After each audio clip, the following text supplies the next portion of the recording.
When working in a team, oftentimes, must put phone on silent, hang on. All right, ready to roll. If you work in an office like I do, chances are you are metaphorically chained to your emails. When waiting for the bus, or makes everybody reach for their phones. That's because digital communication is our new way of working.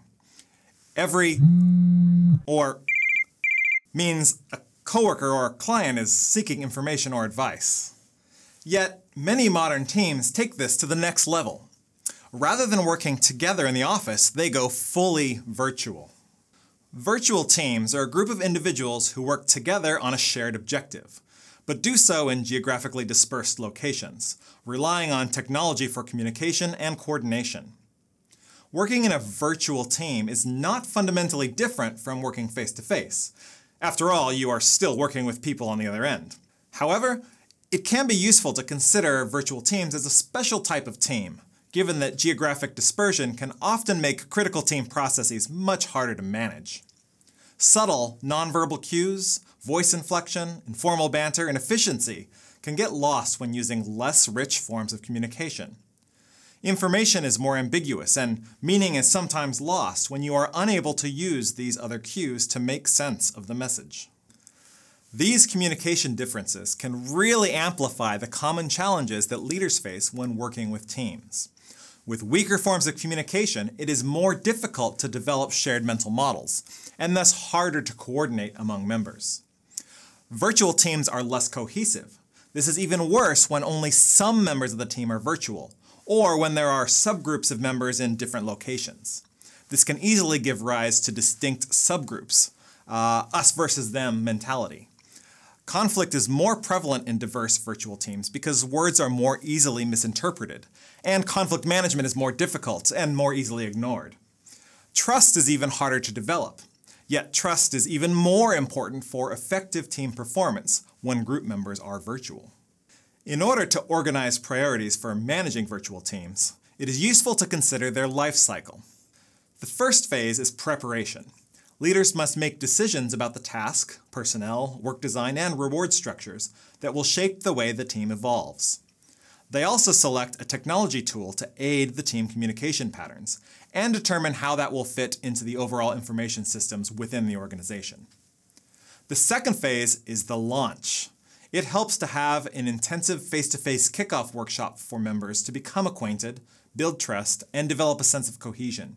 It also offers the chance to develop norms and clarify any task or role ambiguities.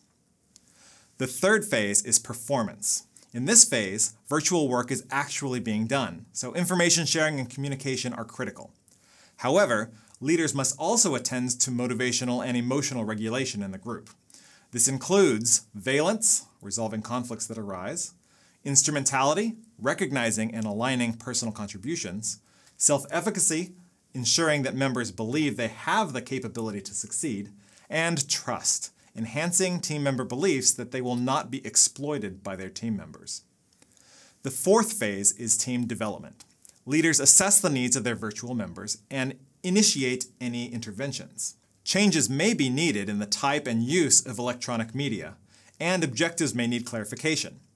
Shared team training can also offer the opportunity for building up the team's shared mental model, even if that training is remote.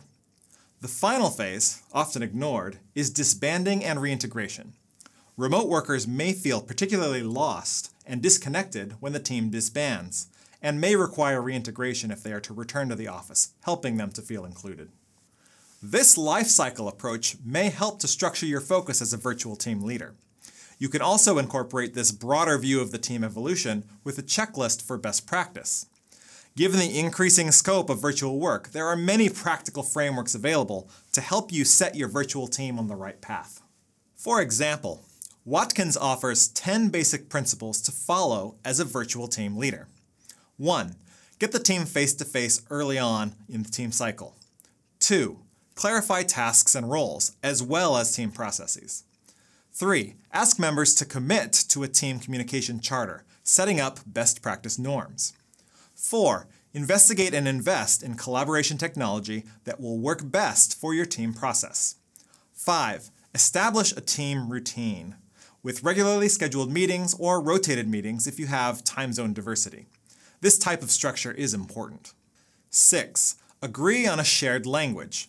If you have different cultural backgrounds, agree on a shared language and meaning. Does yes really mean yes? If you have different functional backgrounds, agree to use plain language instead of jargon. 7. Create a virtual water cooler or relaxed social space that will encourage informal interactions. Be creative in finding ways to do team and relationship building. 8. Make commitments clear and track them. Make explicit milestones and try using an online deliverables tracking system. 9. Foster shared leadership. Assign responsibility to enhance commitment and motivation, particularly if members have competing work demands for other projects. 10. Take the time to have one-on-ones with individual members. Make these part of your routine interactions to keep members motivated and connected to the project.